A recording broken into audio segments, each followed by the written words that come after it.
The League of Women Voters, East Shore, and Brantford Community Television proudly present the 12th State Senate District Candidates Debate, featuring Democratic candidate Christine Cohen and Republican candidate Adam Greenberg.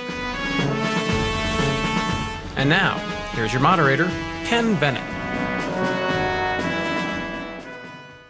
Hello, and welcome to the Candidates Debate, sponsored by the League of Women Voters of the East Shore and DC TV. The two candidates for state senator in the open seat for the 12th district are Democrat Christine Cohen and Republican Adam Greenberg. Questions used in this debate were prepared by the local league or screened by them if submitted by the public. A drawing has determined the order in which the candidates will speak. Each candidate will have 1 minute to state his or her qualifications for the elected position, followed by 2-minute responses to each question. After each candidate has responded to a question, each may take an additional minute to add information or to counter statements made by another candidate. Additional time will be allotted equally upon request. Finally, each candidate will have 2 minutes for a closing statement. We will begin by asking the candidates to take 1 minute to summarize their qualifications for becoming the next 12th District State Senator. Mrs. Cohen, first, please. Well, I've grown up in Connecticut most of my life, spent here, attended Connecticut public schools, graduated from a Connecticut State University, worked for a Connecticut-born and based Fortune 500 company, and even created my own Connecticut-based company right here in the 12th District. I've dedicated my life to the community and most recently have been serving on the Guilford Board of Education, presenting bipartisan and balanced budgets year over year. I love this state, but there's no doubt it's a little under the weather. We have the medicines, however, to get it back to good. And just like we wouldn't turn our back on a sick child, we will not turn our back on Connecticut. We're going to remove barriers to business growth and development. We are going to improve infrastructure. We're going to protect our most valued assets, our education and environment. And together with you, by listening, collaborating, and cooperating, we are going to move Connecticut forward. Mr. Greenberg. Connecticut has been knocked down. I have been knocked down. I grew up right here in Guilford, Connecticut.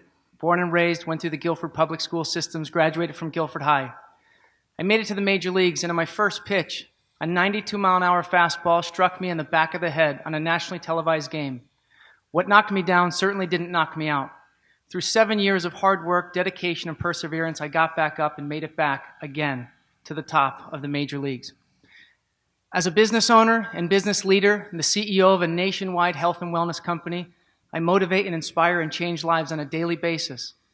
I also do motivational speaking nationally, from elementary straight up through Fortune 500 companies. It's pretty remarkable to be here in front of all of you in my hometown where I was born and raised and given so much by the people here in this community. And I am so proud and excited to have this opportunity to represent the district that I was born and raised in and the district that I now live in with my 2 sons and my wife, Lindsay. Question 1 for Mrs. Cohen. Can you suggest ways of increasing the state's revenue? Yeah, absolutely. I think we need to look to growth. As a business owner, I have had to increase my market share year over year to thrive in our economy, and we need to do the same thing here in Connecticut. We do that by removing barriers to business entry and growth in the state.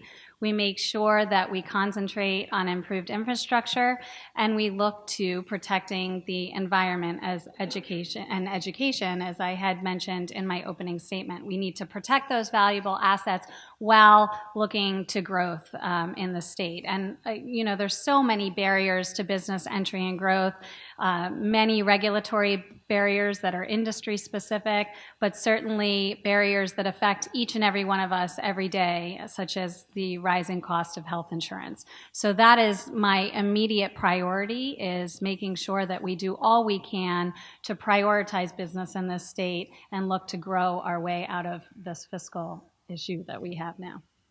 Mr. Greenberg. As a business owner, I understand I must be competitive. And as a state, Connecticut is not even close to being competitive with our surrounding states and the rest of the country. Our infrastructure is failing, but we also have 9,000 business regulations and roughly 300 taxes. We have a closed welcome center. We have a tourism budget that's embarrassing. What we need to do is work with our businesses and help deregulate, not at the expense of the environment, but to create Connecticut as a competitive place to do business. Connecticut has looked at its businesses here in the state from a predatorial standpoint. What can I get from these businesses? And the last straw should have been for all of us when GE left after we imposed an $80 million tax. And they finally said enough's enough. If we're going to bring Connecticut back and grow our way out of this, it's going to take common sense business practice. Reduce business regulations, improve our infrastructure, utilize the amazing resources we have. Tell the story of Connecticut through tourism. Welcome people into this state and not just rely on a gas tax and consider ourselves as a pass-through state. We need to be winners, and we need the right attitude and mentality in order to do that. And that's what I feel I can bring to the state of Connecticut in the District 12. For the first rebuttal, Mrs. Cohen. Yeah, I would just add to my previous statement that we really need to focus in on 500 and fewer employee-sized businesses. That's where we can really create some job generators and talk about what is it that's preventing you from coming into the state. Again, I'll go back to health insurance. Health insurance seems to be the #1 barrier. I know it is for me. I pay $1,500 a month with a $15,000 deductible. I was always able to provide my employees with health insurance in the past, and over the years I've become unable to do so. So we really need to look at that. We need to be exploring a public option right here in the state of Connecticut that will not only help businesses enter the market, it will help them grow and thrive, and will certainly help individuals outside of business as well. It will make us a more competitive state. It will make people want to come here, live, and grow their families here. Second rebuttal, Mr. Greenberg. We know why businesses are leaving. We know why businesses are not coming, and we know why businesses are not starting here. It's the 9,000 roughly business regulations that we have and the excessive high cost of living. I've already started this process here in the 12th District by unifying and bringing people together. I'm formulating a team here in the 12th with town leaders, developers, economic developers, people from across the great universities that we have, pulling their wonderful minds together to create an environment that's going to lure and attract these businesses of 50 and 500 people. Because we have something amazing here. We have to do what it takes and reduce the regulations and tell the story of what an amazing place Connecticut truly is. For our second question, Mr. Greenberg, would you suggest altering either the state income tax or the corporate tax rate? I believe this is a part of the question about what is going to make it attractive to bring people here into the state. What we know is our state income tax is about half of our budget. So to say we're going to start to reduce that burden, we can't do that immediately. We have to get our finances in order. We have to get rid of the waste, the fraud, and the abuse that has gone on here in the state of Connecticut for far too long. And then we can start to slowly reduce. We do not have the sweet spot. As a baseball player, I tried all the time to find that sweet spot. And Connecticut has tipped the barrier of overtaxation. And that's what's forcing people out of this state. In order to return to greatness, what Connecticut was when I grew up here 37 years ago, we have to reduce the burden. So we can do that by reducing the burden over time, by getting our finances in order first. That has to be addressed. We get rid of the waste, the fraud, and the abuse, and then we will have an opportunity to start to reduce the rest of the burden on the taxpayers here and then become attractive. Remember, Connecticut did not have a state income tax in 1990 and was one of the top 5 states in the entire country. Now we're relying on over half of our budget in our state income tax. We have far exceeded that sweet spot, and we're seeing revenues and businesses flee this state, so we must do something about it. Your response, Christine Cohen. Yeah, I would say that, we know we have a tax code issue, and we need to look at that. We created a tax panel several years ago. The Fiscal Stability Commission was created to take a look at that, and we should certainly keep an eye to that in the future.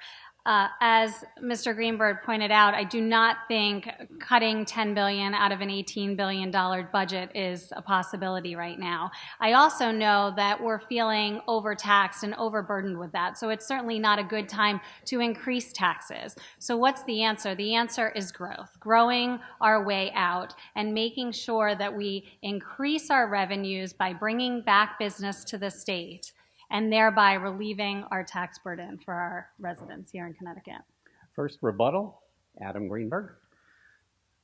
Well, when we're talking about taxes and we cannot add any new taxes, that is why at this time, Connecticut taxpayers, Connecticut businesses, the trucking industry, they cannot impose another tax. And one of those taxes is tolls. And we know that 75% of all drivers here in the state of Connecticut, commissioned by the DOT study, the DOT rough study said 75% of all revenue derived from the tolls, a tax on the Connecticut taxpayers, is going to be from Connecticut residents. We also know that Connecticut is inefficient in how we operate divisions and our business at the state level. So we cannot commission another tax on this state, and we cannot have another department at the state level that is going to potentially mismanage and misuse and misappropriate those funds. Your rebuttal, Mrs. Cohen? Yeah, I mean, because tolls came up, I think I'll just speak to tolls for a minute. I think tolls are the best alternative on the table. And that's not to say if another alternative came up that I wouldn't want to put our thought to it and really be mindful about how to move forward. But knowing that there are 40% of out-of-state drivers passing over our roadways, knowing that we have 2 years left in the Special Transportation Fund and we have severely deteriorating roadways and bridges, some on, I just don't want to see another Myannis Bridge situation. We really need to be mindful about getting money back into the Special Transportation Fund.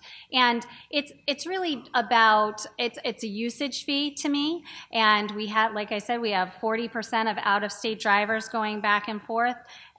So much so that businesses, business owners and CEOs that comprise the Fiscal Stability Commission Task Force even recommended that tolls be implemented in the state. Thank you. So the DOT rough study that was commissioned, and we've had 3 studies to the tune of $4 million, showed that it was 75% will be in-state drivers. Only 25% will be from out-of-state drivers. How can we continue to burden the people here in Connecticut? And we're talking about the bridges. Listen, I drive on these roads. I drive on these bridges. There's been one-party rule for 38 of the last 40 years that has the money, and that money has been misappropriated. We're actually in question 3 at this point. Well, I don't think okay.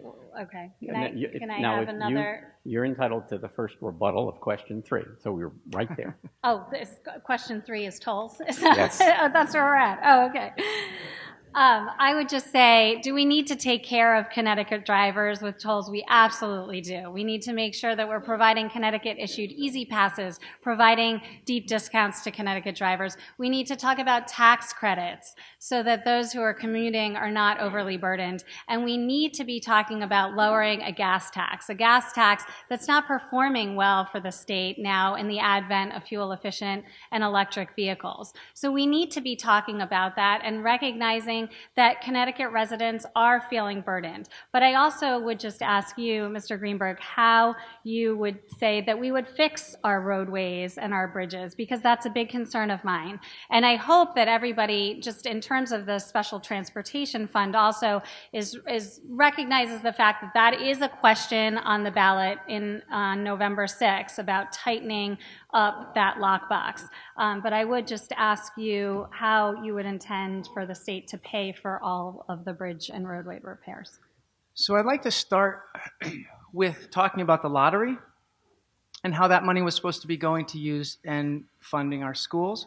I would also like to talk about the casinos that were supposed to do the same thing, the conveyance tax that was supposed to go to fund agriculture here in the state of Connecticut, and the gas tax that was supposed to be funding our bridges and our roads and our ports.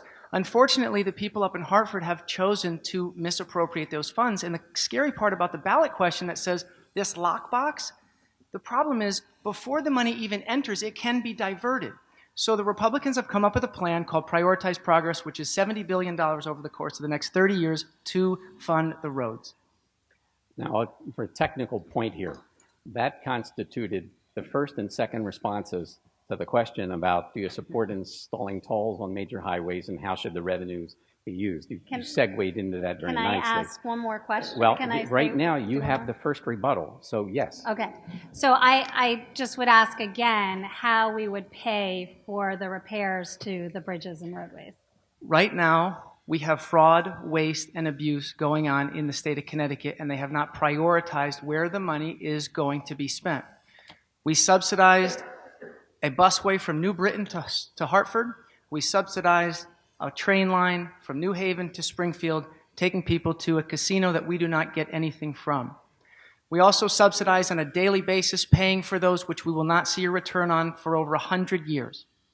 Prioritizing progress means spending the money, reducing waste, fraud, and abuse, and then funding the things that matter most to us, and that is safety. You responded to the question from Mrs. Cohen. In effect, that can be your entitled rebuttal, or you can rebut whatever was discussed prior to that. It's your choice. I'm okay. Oh, you're okay. Thank Good. you. Thank you. I will go on to question number 4, and this will be Mr. Greenberg first responding on this. There will be 2 questions on the November ballot to amend our state constitution. The first would preserve the Special Transportation Fund, requiring it to be used exclusively for transportation purposes and require transportation revenues to be put into a lockbox. Do you support this? I absolutely support the lockbox concept. However, what I just explained is there's always a way to divert funds prior to them entering the lockbox. This law needs to be written if the money is going to come from a specific source, like the gasoline tax. Then that money must enter the special transportation lockbox. It cannot be diverted under any circumstances. We have a rainy day fund for that, so we need to make sure that the ballot question is answered. Yes, we do. But as a legislator, I will go up and fight to make sure that that money will never, ever be allowed to be diverted outside the transportation fund. First response from you. Yeah, well, I'll answer You're the question. second one. Right. Yeah. So yes, I unequivocally agree and believe that we need to tighten the lockbox on the Special Transportation Fund, and we need to ensure that we are funding the Special Transportation Fund for the improvement of our bridges and roadways, and hopefully for use towards expanding transportation infrastructure in the future. Now we're at the first rebuttal. That's Mr. Greenberg. We kind of agreed. Okay. Sorry. Imagine that. And you technically have the second rebuttal. I'm okay, thank you. Okay. Next question. It's nice to have such civility. Question number 5. The second ballot question would require the legislature to hold a public hearing prior to the transfer of state-owned property and their approval by a 2/3 vote of each chamber of the General Assembly. Do you support this? First response from Christine Cohen. Yes, I absolutely support this. You know, what we saw happen years ago was an unfortunate land swap known as the Haddam land swap. And we want to prevent something like that happening in the middle of the night between a couple of parties in the legislature while no one else is aware. And we almost had something similar happen right here in the 12th District in 2013 at Hammonasset.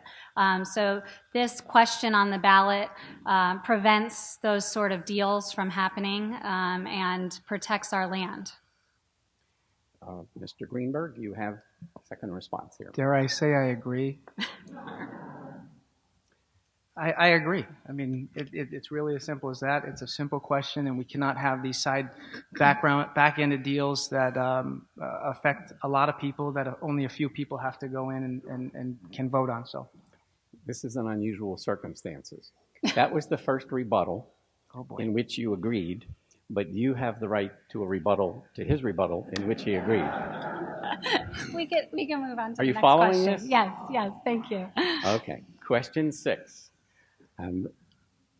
Adam Greenberg, you'll respond on this one.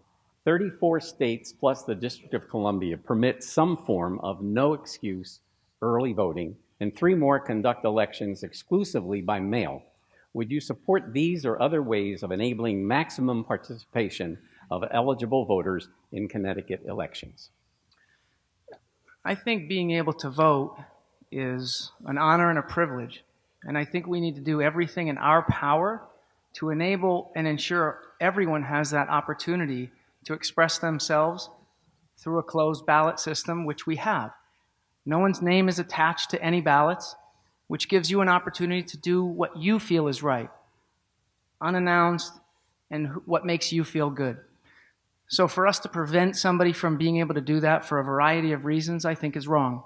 So we need to continue to ensure that all people have the ability to express themselves through a closed ballot system, and we need to open it up as best as we can, and keeping an eye on making sure that, of course, fraud doesn't happen and abusing that system. But I think there's enough good people that really deserve that opportunity, and we need to support that. Christine Cohen, your response? Yeah, I am also in support of early voting. We have a lot of working families, and this just provides more accessibility, and it quite frankly makes it fair so that people can truly exercise their right to vote. Mr. Greenberg, your rebuttal? No. It's going to sound strange. Christine Cohen, your rebuttal to Next his question non-rebuttal? is fine. Thank you. Question 7, Christine Cohen, you will be going first. Do you support any changes to Connecticut's current gun legislation?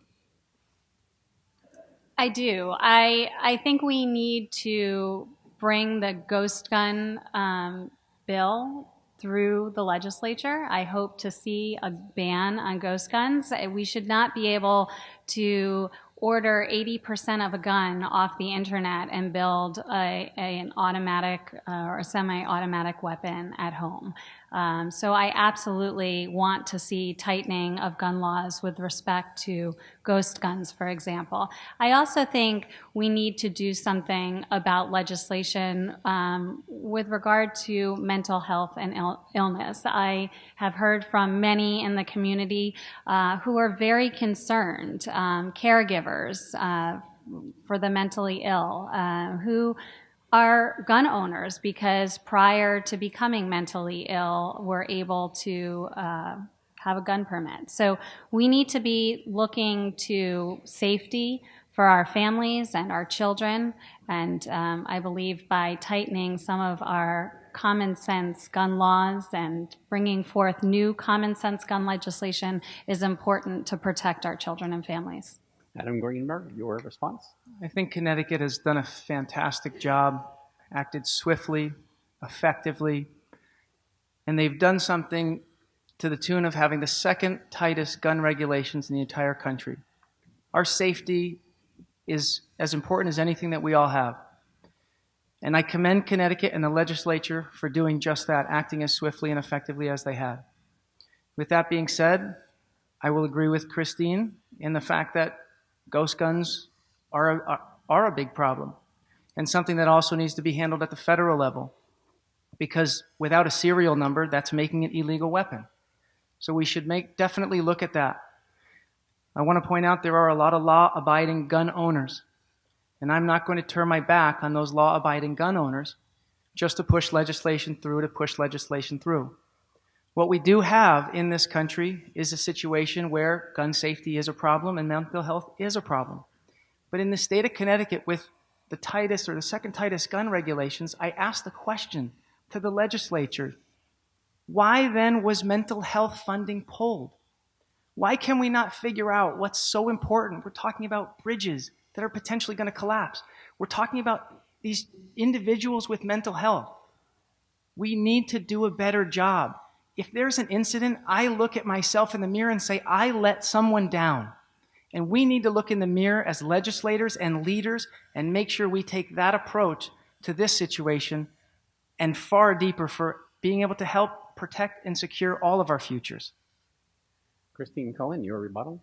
Yeah, this is just a point where I know we talked about this the other night, and this is something that's been going on for the past couple of days, but the distinction between Mr. Greenberg and I is that I am a common sense gun safety advocate. I have been endorsed by groups. I'm very proud of these endorsements by Moms Demand Action, a lot of whom are here tonight, as well as Connecticut Against Gun Violence. And that is because I am an advocate for common sense gun safety and legislation. And I hear Mr. Greenberg saying he is for that as well, yet he's accepted the endorsement of the CCDL, who has come out and said that they do not agree with some of our common sense gun safety legislation, such as the Sandy Hook bill, which was a bipartisan bill, such as the bump stock bill, and such as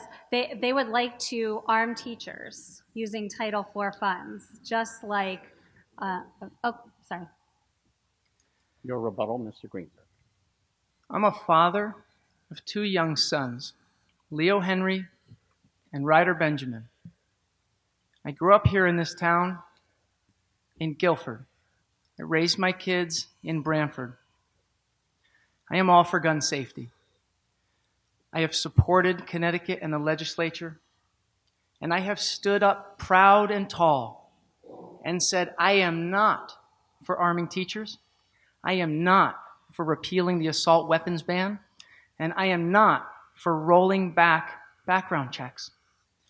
So while there is a group that has endorsed me without me seeking that endorsement, I will not turn my back to 10,000 law-abiding gun owners that live in this district who just want to have an open door policy. I will be a senator that will have an open door to all.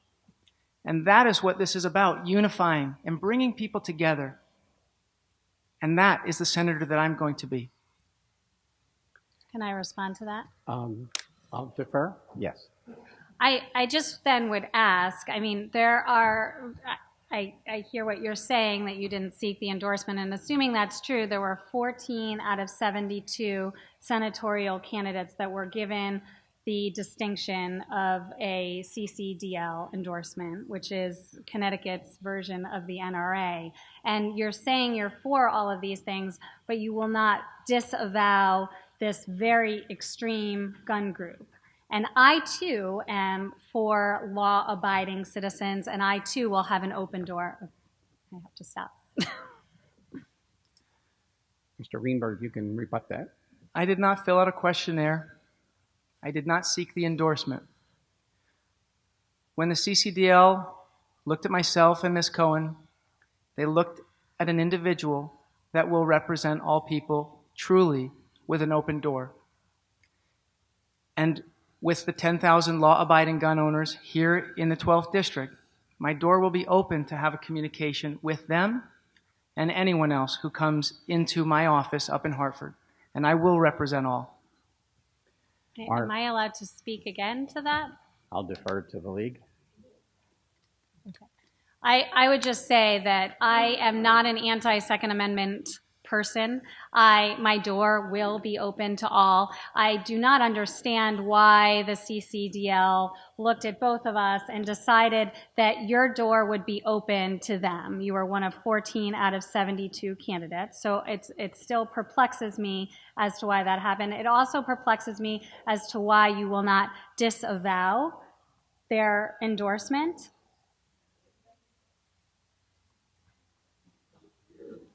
Mr. Greenberg. There's a chance that my background, who's been in the public light my entire life. I wrote a book called Get Up, The Art of Perseverance. I do motivational speaking, and I own a nutrition business that's nationwide that helps people live a proactive versus reactive lifestyle. Maybe it's because I was looked at as somebody with true character, and the words that I say, I choose them wisely. I do not attack people, and I do not make false claims about somebody just to do so. Our 8th question, addressed first to Adam Greenberg. Do you think it's necessary to change Connecticut law to maintain or improve access to health care, either now or if the Affordable Care Act is repealed? Health care is a huge concern. I personally spend over $2,000 a month in health insurance. And we have so many seniors that are being crippled with the healthcare costs, and young people who can't afford it, business owners that cannot afford to provide it to their employees. We have a major problem here in this country. And the expenses that we're throwing on these providers and the costs that we're covering for so many people is crippling this country as a whole. We need to work together at formulating a solution. We have the greatest country in the entire world. But when I say that, we're losing it. We're losing the battle. We have to band together in a bipartisan manner and bringing everyone to the table. We can do this. But we can't just force it down somebody's throat and say we have the best answer. It's about working together. And that's something that we need so desperately here in this country. Your response, Mrs. Cohen. Yeah, I alluded to this before. I have always been able to provide my employees with health insurance. I had been able to for many years, paying 100% of my full-time employees' health insurance. And gradually, as the cost of health insurance rose, that became increasingly difficult to do. Over time, the percentage that we were able to pay for declined. In order for us to be able to run our business successfully. And eventually, with 40%, 50% rate hikes year over year, we became unable to provide health insurance to our full-time employees. We did other things to ensure that we kept our great team of workers because that was really important to us. So we provided them with a 401k matching system and provided them with paid time off. But health insurance no longer was a possibility. And so my husband and I moved to our own plan where we pay $1,500 a month with a $15,000 deductible. So I'm paying in excess of $30,000 per year for what I consider to be a junk plan, except it's a premium junk plan because I'm paying gobs of money for that. I get very little coverage for what I pay. And I know this is the story for so many of us here in this room. I know this is the story for so many people. We need to start looking at a public option in Connecticut, and we can do that right here without having to affect a federal law change. We do that by looking to plans like the one we offer to municipalities called the Partnership Plan. It's a great plan, and that's something that we should look at as a legislature to bring forward and offer to businesses and individuals within the state of Connecticut. Your rebuttal, Mr. Greenberg. The Affordable Care Act is not affordable, and too many people are struggling. So once again, I'm just going to continue to say it's about bringing everyone together, having the conversations about what we can do, yes, as a state, because this can be something that the state can help, but it's going to take a lot more than just the state demanding what we do. So as a state senator, I will be open to conversations to fixing the healthcare crisis that's going on in the state of Connecticut, because I will agree with Ms. Cohen. For the amount of money that I spend for the Affordable Care Act and the health insurance that I have, it's not affordable and it costs me a fortune anytime something happens. So we definitely need to look into this much deeper and find a solution for all of you here in the 12th and the rest of the state. Mrs. Cohen, your rebuttal. Yeah, and I would just add that I'm terrified for our families and our senior population, and quite frankly for my family, if we were to remove pre-existing conditions as a qualification. We would have a crisis on our hands. So we need to do everything we can right now. It's an urgent matter, and it deserves the attention in the next legislative session. Question 9. Do I get to say something on, or no? Did I miss that one? I would just like to point out pre-existing condition is something that is near and dear to my heart and my family. So I stand here to say that I will fight for every single person to not lose coverage and to make sure that they have the ability to be covered with a pre-existing condition. Thank you. Thank you. Question 9, first to respond will be Christine Cohen. Do you support paid family and medical leave? Please explain why or why not. Yeah, I do. I mean, I will tell you about personal situations that I've had. I saw my father through an illness and his death. I have experienced issues myself, being on bed rest with my first son and working at the time, and know that it can be a struggle to balance not wanting to leave your job and have that pay, that daily pay that some of us really count on and need. And also, you know, on the other side of things, from a business standpoint, as a business owner, knowing, like I said, the value in creating a team that stays with you. I can tell you our baker and our some of our front of the house staff that are our full-time employees have been with us almost since the day we opened 15 years ago. And that's because we want to take care of our employees. You want to build a team that cares about the business, you know, where they're working. And you do that by providing them understanding and the pay and the time off that they need to take care of their families and take care of themselves so that they can come back to your business being refreshed and ready to go as one of the team. Your response, Adam Greenberg. I am all for that conversation. Here's the issue that I have. As an employee, and the proposal right now is you must pay into it, no matter how old or young, no matter how many jobs you have or not. And it's a use it or lose it system. Additionally, the state of Connecticut has proposed it like a startup business. We don't have $20 million to put forth and try to figure this out, where other states are struggling to fund their own paid FMLA. I'm all for a team. I'm all for doing what's right. But we also cannot just burden people because we have a good idea. There are companies in the private sector that are trying to pull the option for people and employees to pay into it, an option for the employer to match it, with the state providing tax credits when the employee and the employer does that. Those are real, solid, possible solutions. But the state of Connecticut must get out of its way. Businesses are trying the best that they can. We do not need another layer of government mandating what the state must do. And we have an opportunity to look deeper into this. I'm all for team. I'm all for unity. I'm all for doing what's right. And we can do that if we truly have a solution and not just a reactionary, I have a good idea. Your rebuttal, Mrs. Cohen? Yeah, I would just say that family medical leave is an issue that disproportionately affects people of color and women, and we really need to be mindful of that. and do everything we can to move towards a solution.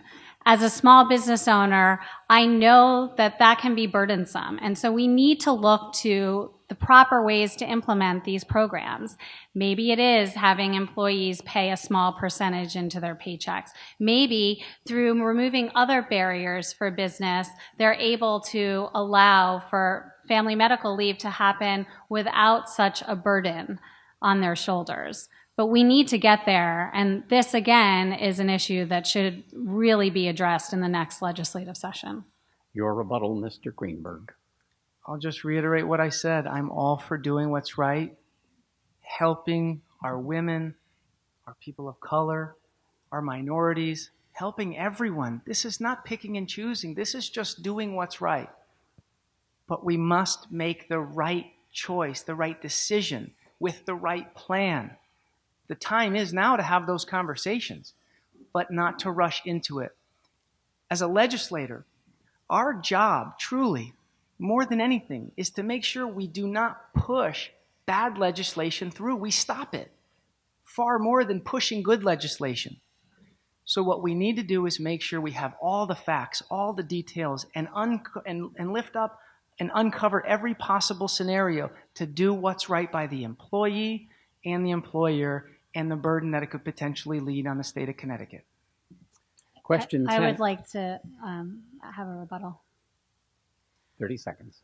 As a small business owner, I have employed anywhere from 30 to 50 employees at a time, and currently have 32 employees that I'm taking care of day in and day out. I'm responsible for their payroll. And I know that they depend on this work. I know that they need that paycheck. And I worry that if something happens in their family, they'd be unable to care for their family because they would choose work. And that is just not acceptable. I believe Mr. Greenberg would be entitled to 30 seconds additional. Yeah, I will say it again. As a business owner myself, and as Christine's saying, it's hard enough to supply our employees with health insurance. Yet we're talking about another burden on the employer. We just have to come to a solution, something that makes sense for all. So until the burden is released from the business owner, we cannot impose a mandate on them.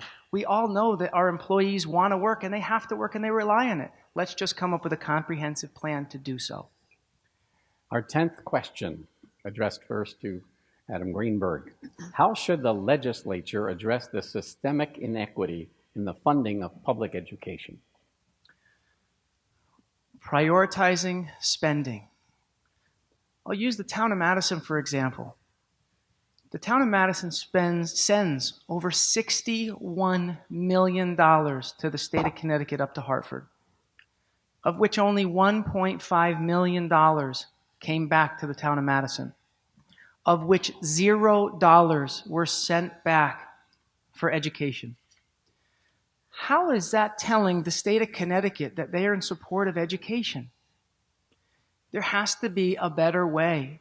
If we're saying we're going to prioritize our roads and our bridges, we must do so. If we're saying education truly is important to us, then let's do so.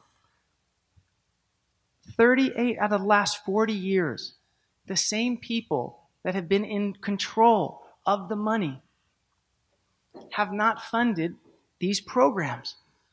So what we need to do is start the conversation of change. And I'm really proud that last year, 2 years ago, when the numbers started getting close and the conversation actually included both sides of the aisle, that is how there was a bipartisan budget that was passed. We need to continue making sure no matter what the numbers are, conversations happen and people are going to stand up strong and firm for education, because somebody who has 2 young kids that are getting ready to go through the education system here in the state of Connecticut, it is so important to me. I had tremendous experience growing up going to Guilford Lakes, Baldwin Middle School, Adams Middle School, and Guilford High School. We need to make sure we provide that to the next generation. And we can do it with prioritizing education as truly being important and putting our money where our mouth is and not just saying we're for education. Your response, Christine Cohen? Yeah, I worry about this. Obviously, I am a Guilford Board of Education member and have worked very hard to create bipartisan balanced budgets. It's very difficult to do that when education funding is in question.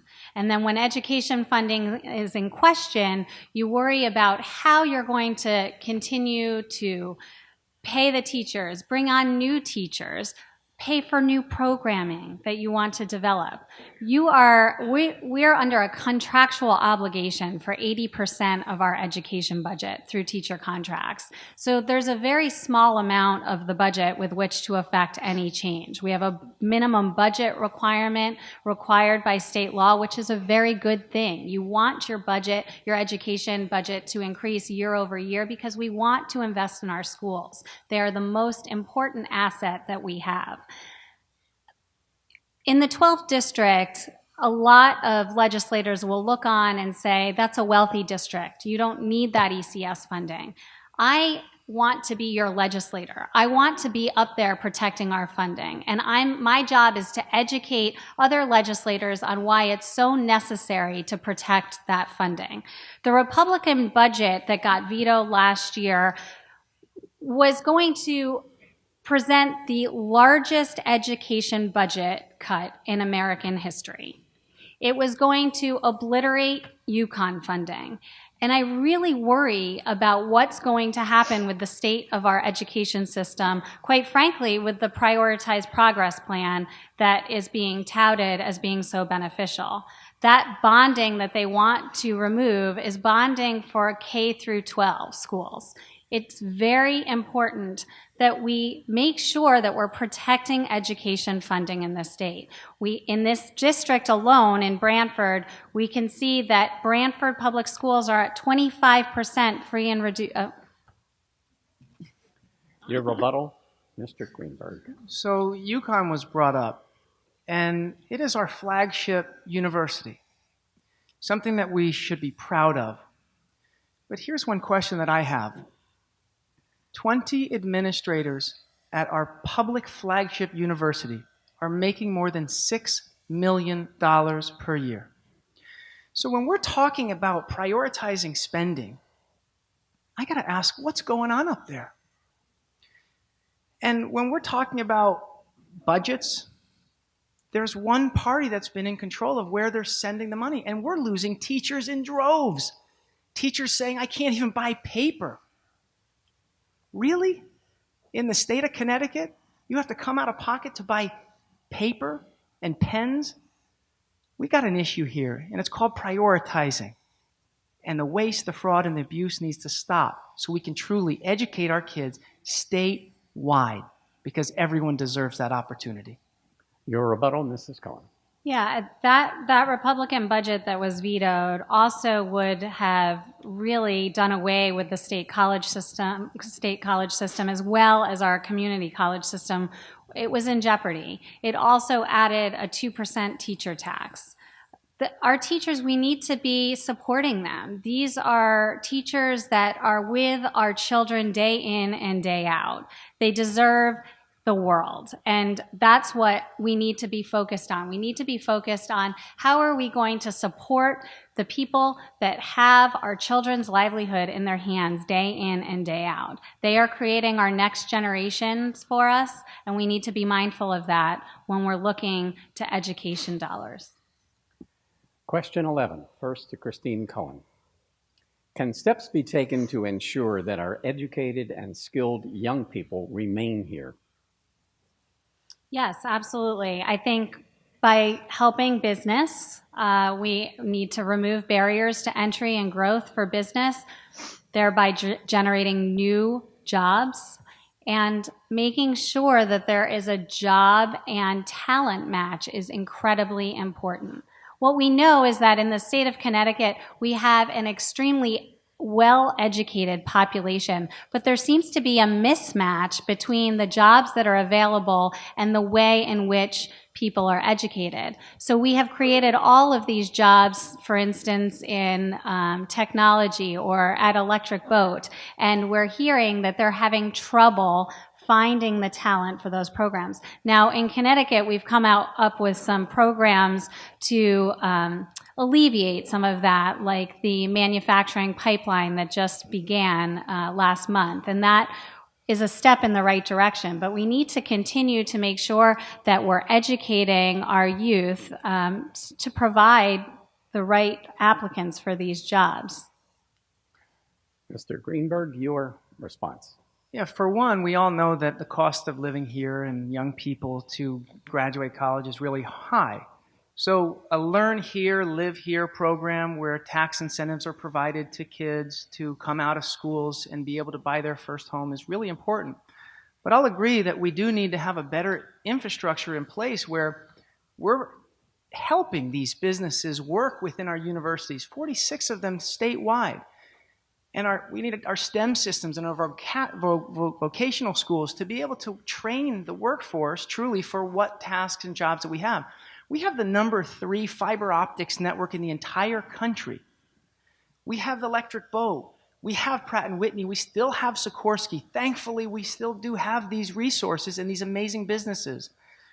We need to do a better job of unifying and bringing them together, helping to deregulate and give incentives to create programs within these universities that these kids can truly have internships to train themselves. So as soon as they graduate, they have their job. And Connecticut needs to support that with certain things like that Learn Here, Live Here, tax incentives, credits, and really bring the youth up, create these cities, get them more vibrant. And the only way to do so is bringing everyone to the table and allowing these businesses to flourish and utilizing these resources and the tremendous minds that we have here in the state of Connecticut. Mrs. Cohen, your rebuttal. Yeah, I've been out knocking thousands of doors, and what I'm hearing from millennials or parents of children who have just graduated from college is that they want to be able to get to and fro with ease. They want to be able to have transportation that takes them to their new jobs. They want to be able to enjoy transit-oriented development, the types of businesses that are right off those railways and busways. And we need to look to transportation improvements as well as job creation. I also think that we could certainly do something around college debt forgiveness. Working here, staying in the job for a number of years, and then work towards helping those students pay off the exorbitant costs of college education, which we all know has just gotten out of control. Mr. Greenberg, your rebuttal. I agree with infrastructure, and I agree with looking into expanding potentially airports, not at the expense and taking somebody's home, but we need to look at what more can we do. Shoreline East has been tremendous for the shore, taking 2,000 cars off the road, making it easier for people to get to and from work. And it's those types of things that we need to continue as a state to look to help to lure and attract these businesses to be here and the young people to have these opportunities to get to and from work. Question 12, first to Adam Greenberg. What is your position on raising our state's minimum wage?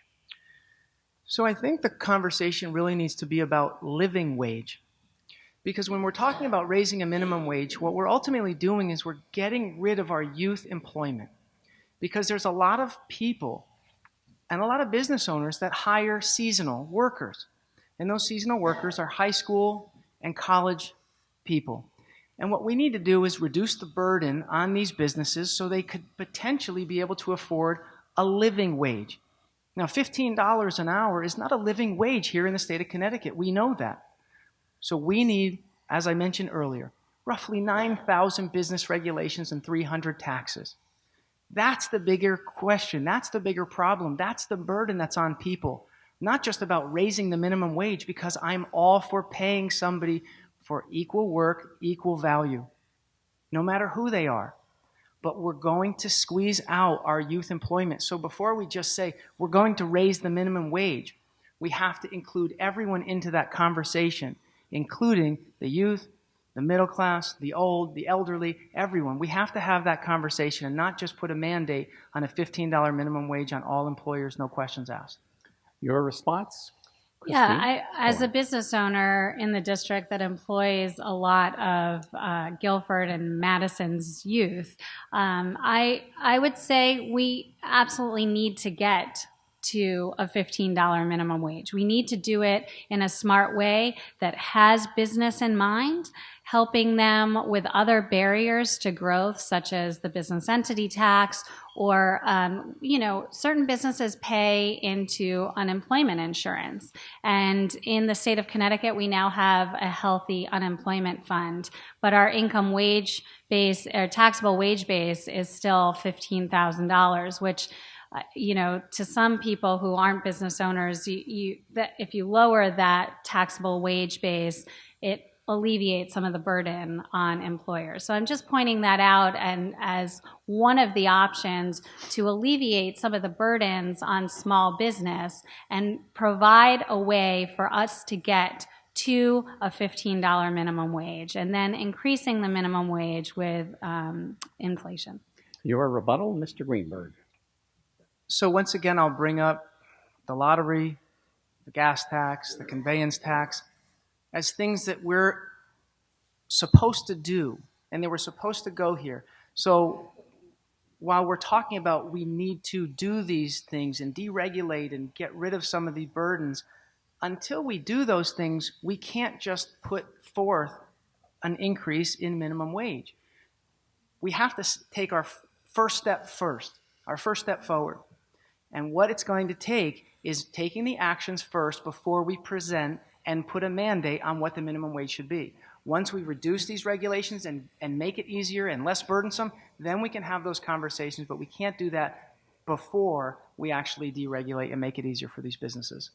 Your rebuttal, Mrs. Cohen. Well, we already do have a mandate on the minimum wage. And right now, $10.10 an hour is not enough for a living wage. For people to live, to pay rent, and to buy their groceries, it's a problem. So we need to be mindful of that. I know Mr. Greenberg the other night in a forum spoke to our poverty level in Connecticut, and we need to be addressing that poverty level, and this is a way to do that. We're not talking about going to a $15 minimum wage overnight. That would be troublesome. It would be very difficult for businesses to swallow that all at once. But we definitely need to lean in and have a plan to move forward to address poverty in this state. Question 13, first to Christine Cohen. Would you support changing any of the state's business regulations? Yes, I would. And, some of them are so industry specific. I have been visiting business after business to really get an understanding because I don't want to live in a bubble. I own a bagel shop. And so I have regulations that I need to deal with day in and day out, which are very different from the regulations that, say, an ophthalmologist has to deal with day in and day out. And there are some concerns that, when I speak to physicians that own their own practice, they have a set of concerns that they have brought to me. And when I speak to others like me, like bakery owners or retail establishments that sell clothing or hardware stores, they all are presented with a different set of regulations, biomedical. Now, not all regulations are bad. In fact, regulations always come about because we're trying to do something good. But we all know that as years pass, or sometimes even months pass, we say, oops, maybe that wasn't the direction that we want to go in. And so we need to be reviewing those regulations. We need to be talking and listening to business owners to understand what regulations are really impacting them. I will say again that I do think across the board we should eliminate the business entity tax. I do not think that's a tax that, I just think it's cumbersome regardless of the size of the business. You pay for it, and I think it's something that we should look to eliminate and really help small business growth, provide some fertile soil on which businesses can grow in the state of Connecticut. Your response, Adam Greenberg. 9,000 of them. There's a lot that are outdated. There are a lot that people don't even understand what they are. One example is in moving heavy equipment. We, in the state of Connecticut, for some reason, is the only state that has an 80,000 pound maximum. The rest of the states have a 99,000 pound, the ability to move 99,000 pounds. That puts Connecticut at a deficit when trying to compete. We have regulations and permits that you have to have, and the state departments close at 4 p.m. And if you need to move a piece of equipment and you can't get in touch with them, you have to leave your piece of equipment unattended because you couldn't get the proper permitting. There are regulations that just need to be looked into, and when we're talking so many, 9,000, we need to have a department that legitimately handles that. Because when you talk to business owners in the hospitality industry, they're saying ridiculous things. I have to have somebody check in and then check out as a waitress and then do this. There's just things that would make you crazy. Because as a business owner myself, looking and talking to these business owners throughout the district, you're going, oh my God, I can't believe this has happened and this has gone on for so long. And there's not been a voice to carry that message to Hartford and actually do anything to take action. So as a state senator, that's something that I will pride myself on, is taking that voice, taking that message, and engaging in trying to understand what was going on when the regulation was made, and then how to work at reducing or changing the regulation so our state is not a predator, we're a partner. And I'll say this, if one of our truckers are found to have anything over the 80,000 pounds, they have to pay $1 per pound, not just over, but $1 per pound. So if it's 81,000 pounds, Connecticut's fining them $81,000.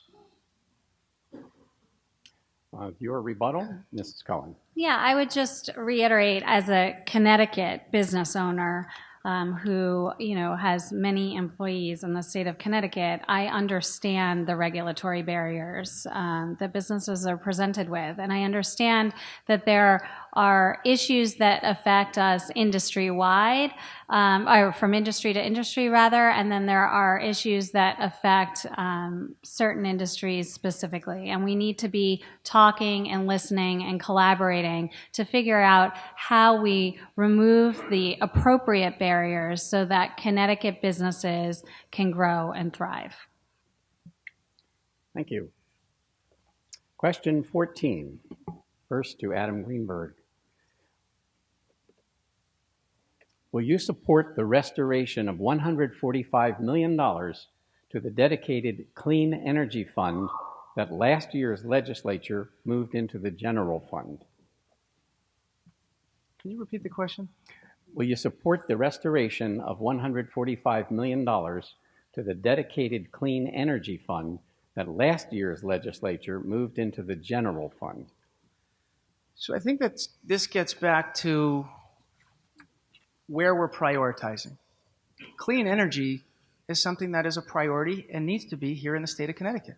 So I 100% support, instead of putting the money into the general fund, if we're going to support clean energy, let's actually do that, because that's the wave of the future.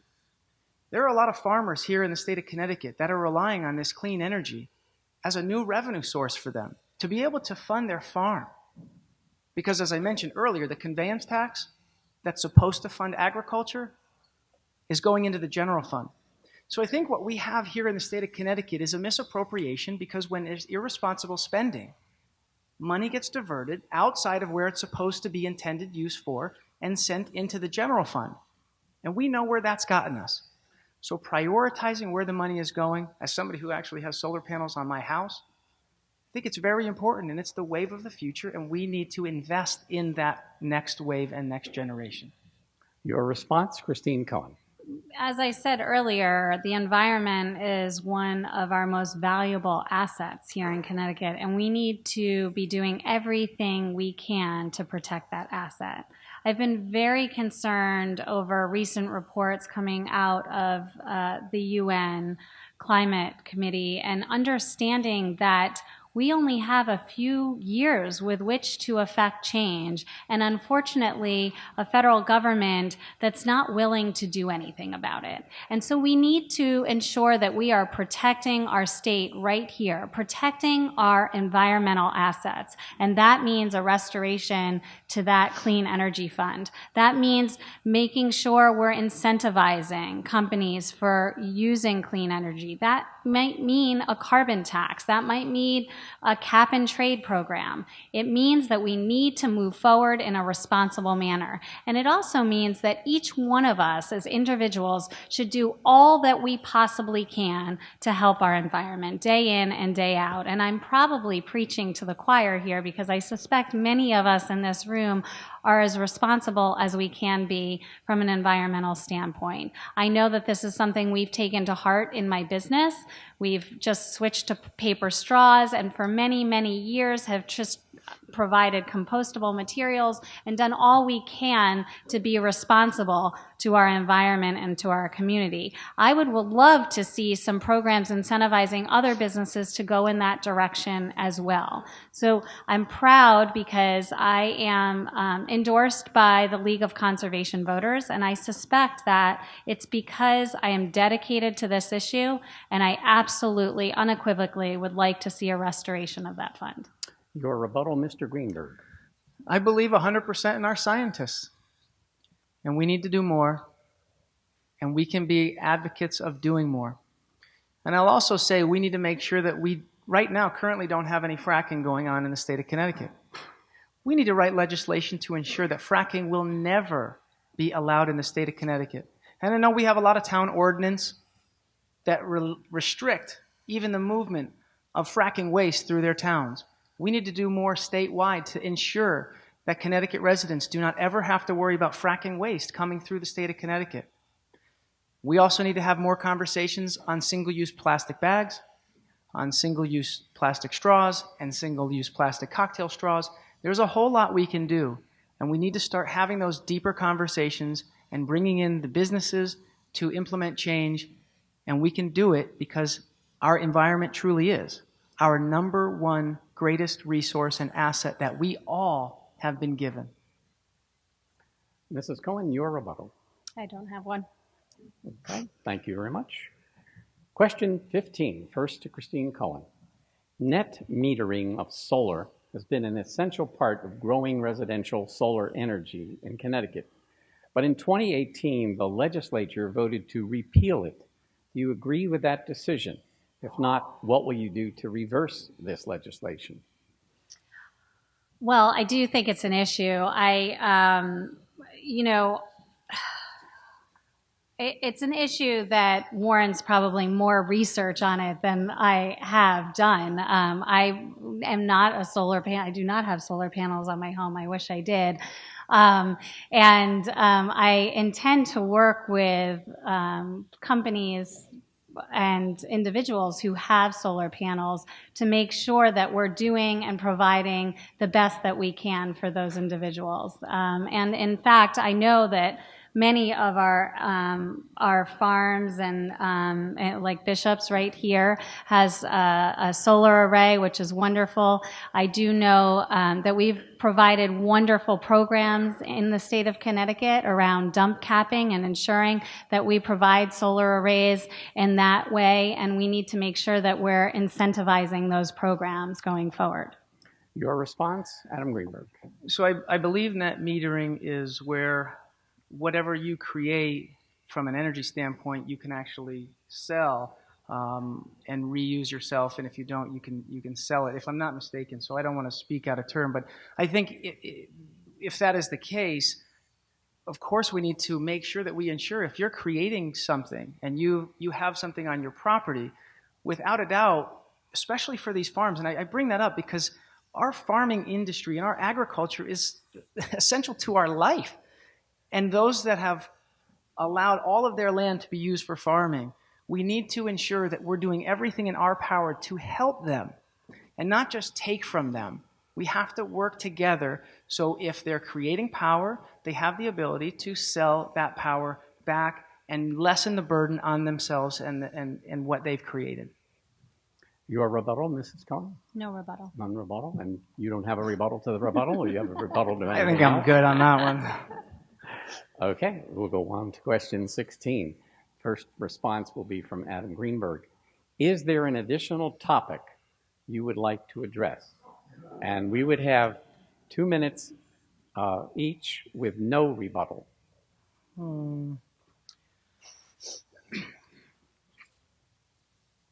Who are we as a state and as a district? What type of people and what type of legacy do we want to provide our children? That's the question that we all are facing. Our country is at the biggest, most divisive state, certainly in my lifetime. And while I can talk about a specific topic of change that needs to happen, the biggest change that needs to happen is the character and the voice that needs to be represented in politics, not just this election, but in politics in general. What we cannot do is continue down a path of negativity and divisiveness. As somebody who prides myself on motivating and inspiring people, young and old, I chose to do this, not for glory, not for the money. I chose to do this because I've been given so much support in my lifetime. So many people have helped me, motivate me, and inspire me. And it's amazing being here in the Guilford Community Center, where I grew up. I remember giving and delivering a speech after I graduated from college and just joined the ranks of the Chicago Cubs minor league team to talk to the people of this district. And here I am, now having an opportunity bigger than ever to represent everyone here that's given me so much.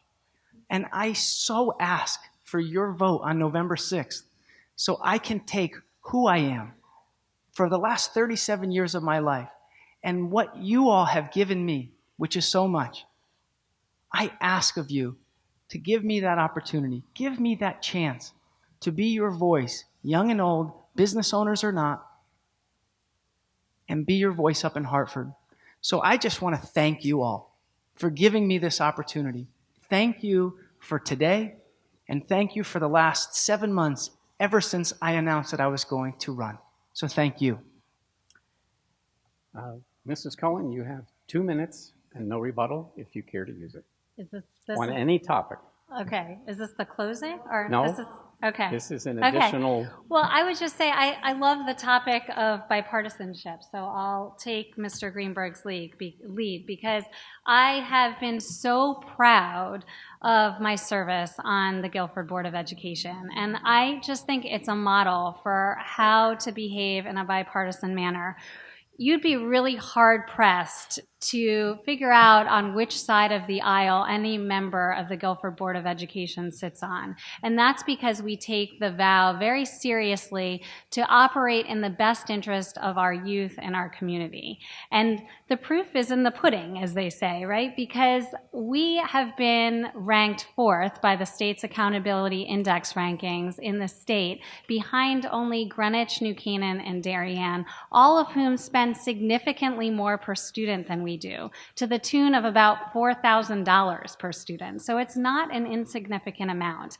And it's what the results are of acting in a bipartisan manner for the good of your community. So I have the experience to do that, the know-how to get it done, and I hope as a result that you will vote for me on November 6th. Thank you. We have time for some questions that come from the audience. The first one is, well, there's only 300 people here, but we'll try to be selective. An additional topic or an additional point about plans for the environment. Specifically, what do you view as needs for shoreline conservation and wetlands? For me. The first one goes to you. Yes, Okay. Christine Cohen. Yeah, I think we've done a really great job, generally speaking, in the 12th district of coming up with shoreline resilience plans. And I think we could really look at a couple of the towns here in particular as a model. And I know Guilford, because I am a resident here, has done a superb job with their shoreline resilience plan. I think we really need to be talking about living shorelines and creating living shorelines for those on the water, and working really with our Department of Environmental Protection to see what the best course of action is for each individual town. But it's certainly a concern of anybody in the shoreline towns in the 12th district. Mr. Greenberg? I think we kind of addressed this with, as somebody who grew up clamming, crabbing, fishing, going to Bishop's Orchard and picking blueberries, raspberries, and pumpkins, and you name it. Our environment and what we have and our resources is tremendous. And talking about ways in which we can prevent and protect our environment with the banning of plastic straws and single-use cocktail straws and having the conversation about plastic bags, those are just a few of the things. But continuing, of course, to work with the Department of Environmental Protection. And as we've spoken so much about deregulating businesses, I want to make sure that I continue to reiterate deregulating businesses not at the expense of the environment, because I sure want Leo Henry and Ryder Benjamin to have the same opportunities to do the clamming and the fishing and the crabbing and feel comfortable to be able to eat the stuff out of the sound, because we have a tremendous resource here, and I sure want to see them be able to enjoy it. Rebuttal, Christine Cohen. No, I would just add again, I think the question was specific to what we're doing in the shoreline communities. And so we really need to be mindful of those living along the shoreline. I've heard from a lot of homeowners of their concerns. It's definitely a big concern for people, residents right here in the 12th district, and impacts us greatly. So we need to be having conversations with the leads in each town, with the engineers in each town, around our shoreline resilience plans and how we are going to address rising water levels going forward. Another question from the audience, and this first response will come from Adam Greenberg. What is your stance on legalization of marijuana? Really? So I'm glad you used the term legalization of marijuana, because as Rick Maynard, who is the Town Park and Recreational Department head here in Guilford, he pointed out something that I hold near and dear to my heart. And that term recreational marijuana use, I will never use that, because marijuana is not a recreational sport. Recreation is something that young kids do and participate in, and recreation is fun and activities. And I know there's a lot of conversations about legalizing marijuana, but I think what happens is Connecticut has done a fantastic job with medicinal use and being able to regulate marijuana. As soon as legalization happens, what ultimately happens is the ability for somebody to grow, and now you're creating, because you have something that's taxed and regulated, you have something that's going to potentially be undercut. And we look at the leaders in this, and that's Colorado. They saw a huge spike in revenue creation, and that was great. But what ensued was watching homelessness go up, unemployment go up, and crime go up. We also know that the THC levels are way higher, and they affect the human brain than they were years ago. So before I use the term let's legalize marijuana, we have a whole lot of work to do, and not just look at let's just try to grab some money, because unfortunately that is what is being looked at. There's a bigger concern and there's a bigger issue here, and it needs to be addressed before it's legalized. Christine Cohen, your response? Yeah, revenue should never take place before good public policy does. So revenue should never be a driver. And so that is first and foremost. If we went towards legalization, I would need to know that we had good public policy in place. So these are the big questions. What does overuse look like? When I'm out talking to law enforcement about the possibility of legalization of marijuana, that's a big concern. What happens at a traffic stop when they pull somebody over? What does that look like? How do we dispense the marijuana that we legalize? Are we keeping it within dispensaries, or can anybody sell it now on the street? These are questions that we absolutely need to address and ask. I am a parent of 3 young children. I am a person who has a lot of addiction in my family, and I am concerned about the legalization of marijuana. We are bordered by states that this is the direction that they've chosen to go in, and we may be headed there as well. So good public policy must be in place to make sure that our youth are not getting their hands on marijuana. That's why if we did support the legalization, we should talk about dispensing the marijuana only through dispensaries, where it can be highly regulated, where we don't have high levels of THC hitting the market. We need to be talking about this. We need to be talking as a community about this. I met with Guilford Day last week, Developmental Assets for Youth, and was presented with study upon study about how this could be really detrimental to our community. And our next state senator needs to be reviewing all of this material and taking it into account for the good of our community. Rebuttal? Should I high five a bipartisanship? Thank you. No rebuttal. Okay. And then I assume that you don't have a rebuttal to the non-rebuttal. I don't. Each candidate will now have 2 minutes for a closing statement. Mrs. Cohen, you may go first, please. Well, I just want to end by saying that I love Connecticut. We are a state that is so rich in environmental assets, from our beaches and our parks to our trails and in our open space. The list goes on and on. We're a state with some of the finest educational institutions, top hospitals and physicians. We have it really good in Connecticut. I want to see Connecticut get back on track fiscally once again. I have the leadership experience, the bipartisan leadership skills, and the problem-solving abilities to help Connecticut get back on track. I've spent most of my life in Connecticut, the last 17 years right here in the 12th District. It's my home, it's our home, and I want it to be the best it can be. I've dedicated my life to giving back to the community, from my nonprofit work to my work on various boards and commissions to most recently as an elected member of the Guilford Board of Education. I give back because I believe in my community. I know that together we can bring about positive change and renewal for our state. And I just want to end by saying that I'd like to thank the League of Women Voters for hosting the debate tonight. Thank you to the moderator. And also thank you all for being here. This is a great crowd given the stormy weather that we are experiencing outside. Mr. Greenberg, your closing statement, please. I'd like to thank the League of Women Voters also, and thank you so much for moderating. Thank you all for being here, and thank you, Christine, for a great debate. I want to reiterate, Connecticut has been knocked down. I think everyone in here feels the burden, and it's weighing on everyone's back.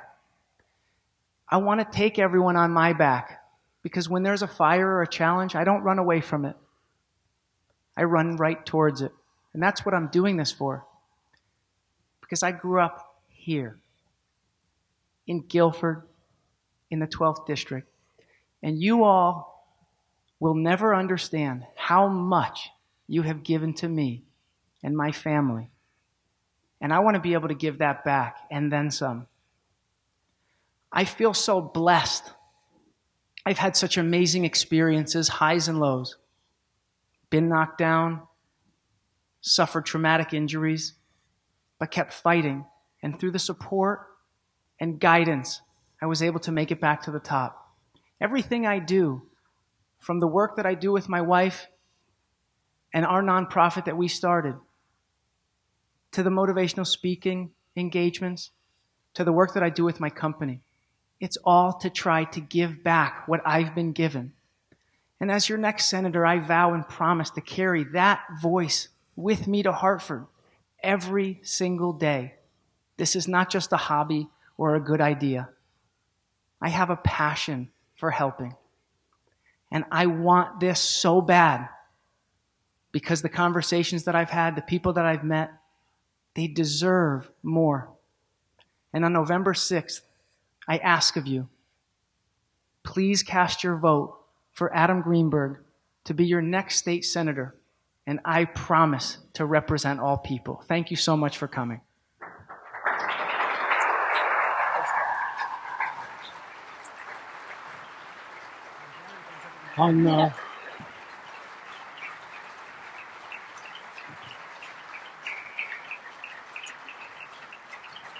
One final note on behalf of the League of Women Voters of the East Shore. You can both come up here if you wish. On behalf of the League of Women Voters of the East Shore, we want to thank the candidates for participating in this debate and this fabulous audience for attending. The League of Women Voters reminds us that democracy is not a spectator sport. We urge everyone to become informed and to vote on Election Day, Tuesday, November 6th. The regular polling places will be open from 6 a.m. to 8 p.m. For our Brantford viewers, live election night coverage will begin immediately after the polls close on BCTV. I'm Ken Bennett for BCTV, NHTV, and the League of Women Voters. Thank you, and please be sure to vote. I have to tell you, I fought a clinically apple.